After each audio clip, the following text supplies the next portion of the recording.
yéen ñii di ñu seetaan jaaree ko ci YouTube su ngeen bëggee jot suñu publication mën ngeen abonné Al Mouridiyyah TV te bu leen fàtte laal cloche bi.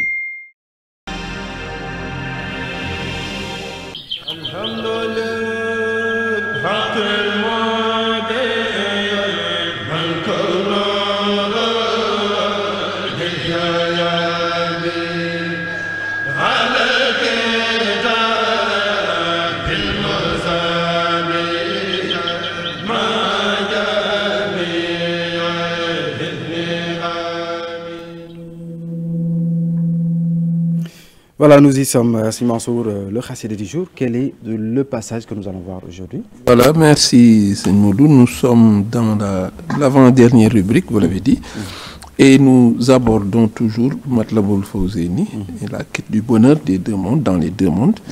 Nous sommes au vers 47e et jusqu'au vers 53. Donc 7 vers. Et 7 vers qui abordent trois aspects principaux. Et ce qui est remarquable, c'est d'abord cette humilité mise à nu par le Cheikh, cette manière, n'est-ce pas, de montrer qu'il est un être très faible, qui a besoin de cet appui de notre Seigneur, qui est très marquant. Il y a cet appel également fort qu'il fait envers Allah le Très-Haut, ça c'est ce qui jalonne tout le texte, nous l'avions dit. Mais il y a également ce qu'il avait évoqué, le salat, il y a la présence du salat, mais il y a également, c'est une occasion également, le passage est court, mais il y a également cette volonté d'être laudatif envers le vénéré prophète Mohammed, paix et salut sur lui. Et tous ces aspects sont bien présents et nous les verrons, parce que d'abord, au vers 47, il commence par Ya Allahu, Ya Nasiru, Ya Jalilu, Inni Aqirun, Mu'limun Zalilu. Donc, déjà, ce que nous avions montré, il y a juste 4 vers ou 3, il avait dit Ya Rabbana, Ya Rabbana, Ya Rabbana, il appelait cet appel poignant que nous avions dit, cette succession de formules emphatiques, l'usage de cette mise en apostrophe qui est très marquée dans le poème. Ya Allahu, Ya Jalilu, Ya Nasiru, le secoureur, le majestueux, je suis humble, indigent et obéissant, dit-il. Voyez? Déjà, quand il parle d'indigence, d'obéissance, il va y adjoindre également le fait d'être malade. Il dit que je suis malade. Donc, ce sont autant de termes qui sont là pour montrer cette manière dont le Cheikh toujours fait montre d'une humilité profonde et de quelqu'un qui est faible devant son Seigneur et qui ne croit qu'en lui, qui n'a espoir qu'en lui, et qui lui montre cet ancrage malgré le caractère hostile du lieu où il se trouve. Il y a cet ancrage, cet espoir, cette confiance en Allah qui ne se détache jamais de ses propos.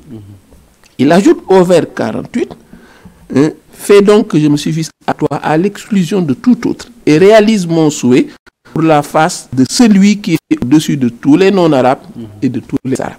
Déjà, on sent que il y a cette allure de laudatif, cette attitude laudative, parce que malgré le caractère hostile du livre, n'oublions pas que c'est une période où il venait de faire cet ancrage vers le prophète Mohammed, paix et salut sur lui, ce qu'on avait appelé une rupture épistémologique, une cassure sur le plan de sa trajectoire spirituelle, où il a décidé de se cramponner à Dieu par le truchement du prophète Mohammed, paix et salut sur lui. C'est pourquoi le propos est toujours encadré par l'évocation de Dieu et l'évocation du prophète, rien de plus. Il ajoute Yallahu ya Nasiru ya Jalilu inni aqirun mu'limun zalilu fal tourneni bika wa abliyal arab biman ala jumlati ujmin wa arab. Donc celui qui est au-dessus des arabes et des non-arabes. Ça veut dire qu'au-dessus de toute l'humanité. Parce que qui n'est pas arabe est non-arabe. Donc ça veut dire qu'il n'y a aucune exclusion, il est au-dessus du lot, il est incomparable. De qui parle-t-il?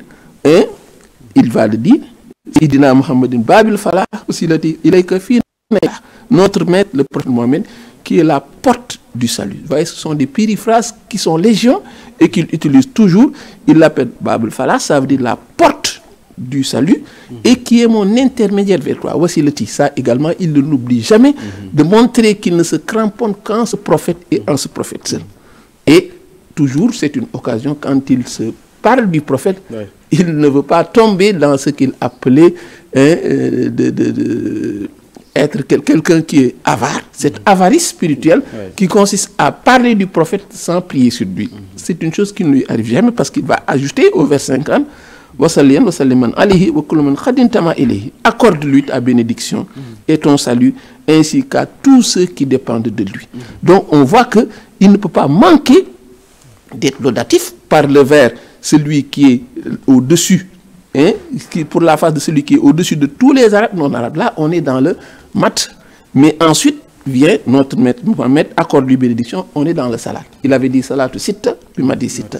Chaque fois qu'il évoque le prophète, il est encadré par ces deux options qu'il avait faites, celle d'être laudatif envers lui, de faire sa louange, mais également d'être quelqu'un qui prie sur lui, parce que ne pas prier sur le prophète est preuve d'une avarice qui est très grave pour le musulman.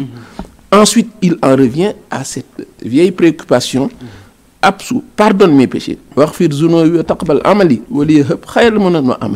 Quand le prophète lui-même se voit dire par Allah qu'il lui pardonnera ses péchés, évidemment, lui, il s'inscrit dans le même sillage. Mais on sait qu'il est éloigné de la transgression. Mais en tant que musulman, esclave de Dieu, il considère qu'il peut pécher sans s'en rendre compte, alors que, évidemment, il faut le comprendre, n'est-ce pas, de manière différente. Parce que quand il parle des péchés, nous l'avions dit,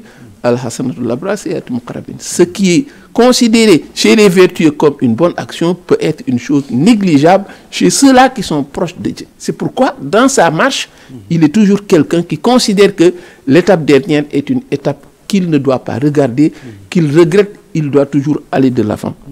Ensuite, il se dit malade, vous voyez. Il y a tout un champ lexical qui montre, n'est-ce pas, cette manière dont il est quelqu'un qui a besoin toujours de ce support de Allah. Il se dit humble, il se dit indigent, il se dit obéissant. Il demande qu'on lui pardonne ses péchés. Et il termine par dire, je suis malade. Et le malade, ce dont il a besoin, c'est ce qu'il dit au vers 53.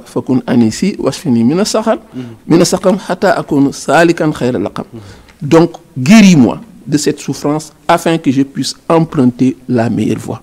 Et juste après, nous nous arrêtons là, il revient à ce que nous avions dit. Ya Adlu, Ya Muzillu, Ya Man Yuminu, Anta Mudiri, etc. Donc, il appelle encore Allah. Donc, ça, c'est ce qui jalonne le poème. Et il est bon que ceux qui suivent remarquent cela. Il ne peut pas faire plus de 10 vers sans pour autant appeler encore Allah le Très-Haut, parce que sa préoccupation, c'est de montrer que dans cette situation contraignante, difficile, avec tous ces dangers qui l'entourent, il n'y a qu'une seule solution, se cramponner à Allah, et c'est ce qu'il enseigne dans Matlabul Fawzayni. Absolument. Merci, Seigneur Mansour. yéen ñii di ñu seetaan jaaree ko ci YouTube su ngeen bëggee jot suñu publication mën ngeen abonné Al Mouridiyyah TV te bu leen fàtte laal cloche bi.